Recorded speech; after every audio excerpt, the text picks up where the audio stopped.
My name is Eugene. I'm co-founder and CTO of Bettervest. Bettervest stands for Better Invest, and this is basically what we do.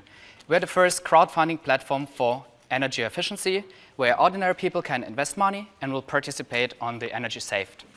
And why is that?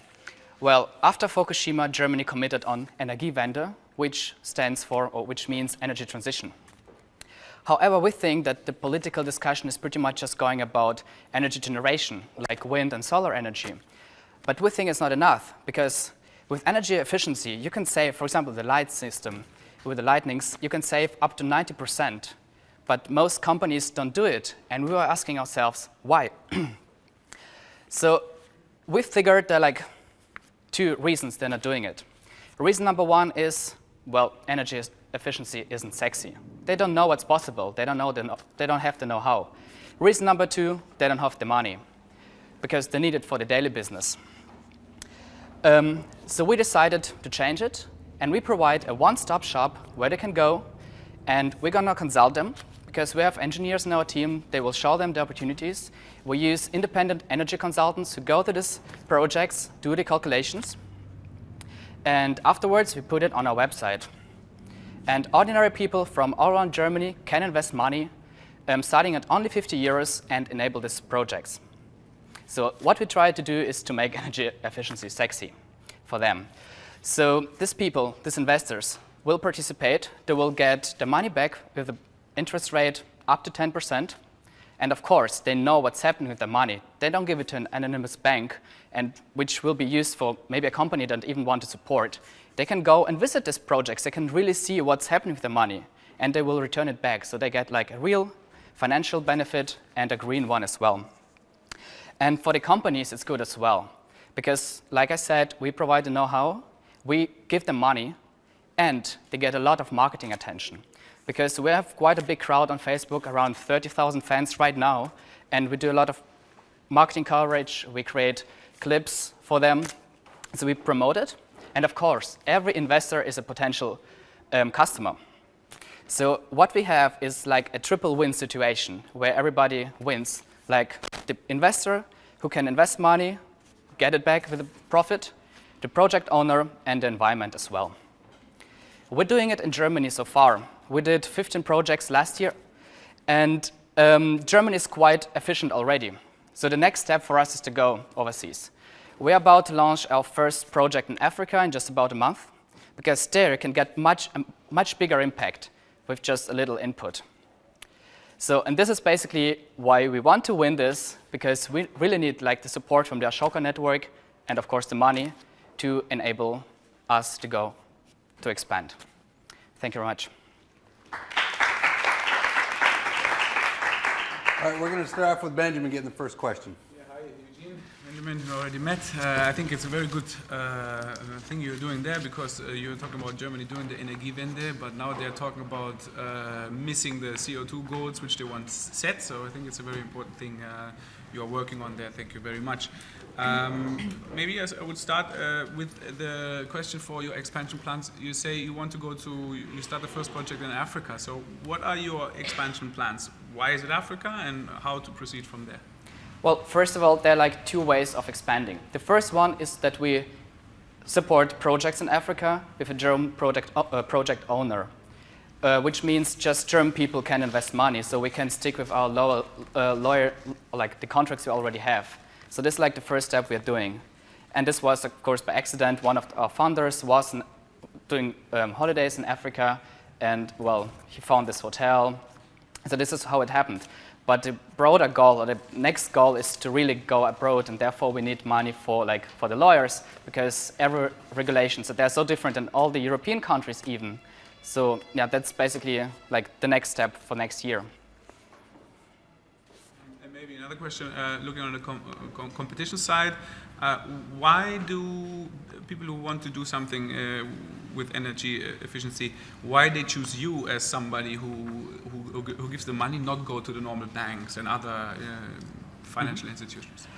Well, they could go to a bank, of course, but well, there was actually an interview with one of our projects. It was a printing like a printing where they do prints for big companies, and they asked them the same questions. Why didn't you go to a bank? And they answered like, none of the banks would bring me into newspapers like Handelsblatt.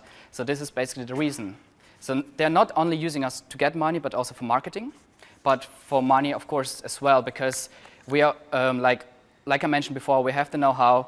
We know how to support them, not just with money, and they don't have to convince us that it's going to work, because we already have the consultants. We know what's possible with this technology. So it's easier for them. And maybe last question. You're talking about crowdfunding. How do you handle like big investors? You also reach out to them, or you don't want so much to have really bigger investors on the platform? Well, how do you define big? Which amount are you talking about?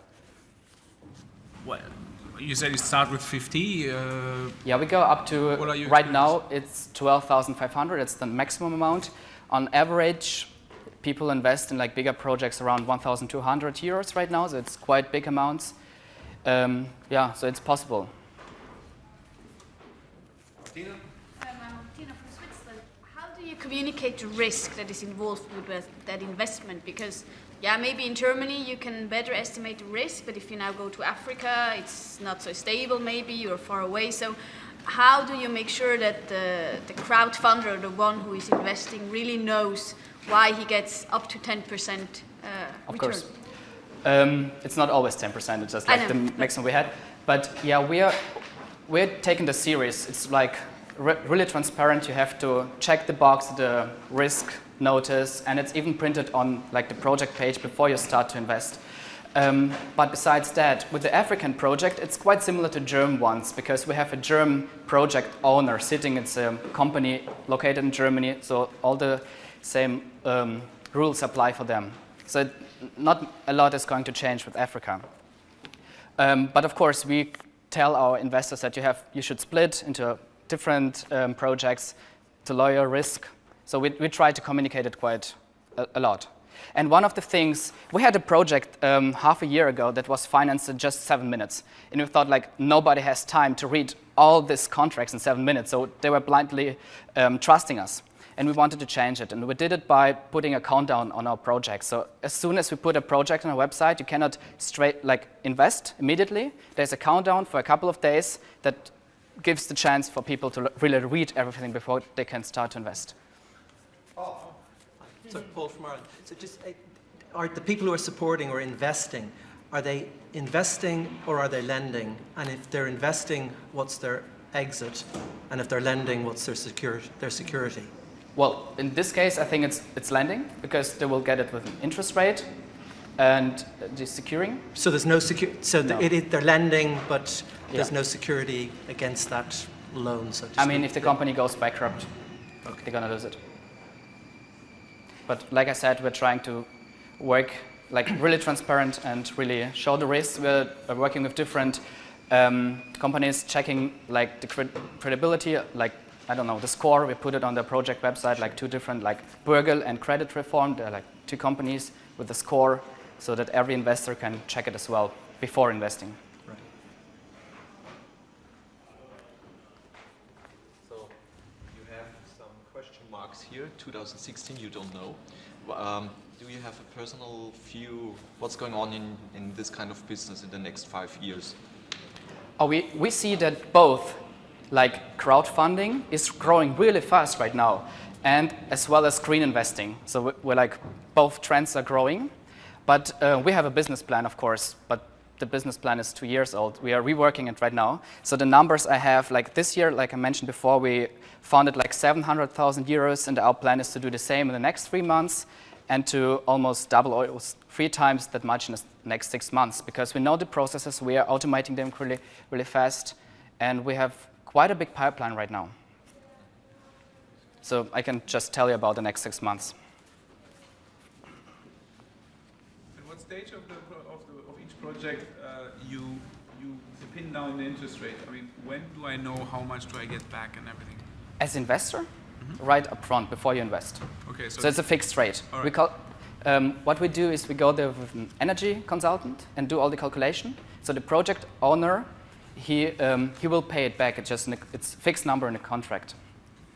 It was just calculated based on the amount on the efficiency. It sounds like you're doing very well already. What would winning bring you? Like I mentioned before, Ashoka Network support. We are doing quite good in Germany, but I mean, we're still a startup. We could really use press coverage and a network. I mean, like we did 15 projects. We have a couple in the pipeline, but we have around 10 people working. So we have to grow much, much faster. And of course, like the European expansion. Right, and when you look at your financial figures, this is your turnover probably, or is it your profit? That's a turnover. Turnover. So how much? How do you get your money? We get 10% upfront from each project. That's like revenue stream number 1. Number 2, handling fee 1% every year. Plus, you can book additional marketing packages like movies, like image clips, and they cost more because they can also use it for themselves, not just for our project. So these are the three revenue streams. Okay. All right, we're at time. Thank you, Eugene. Thank you very much. You can stay there. We're going to get a quick photo of you up there.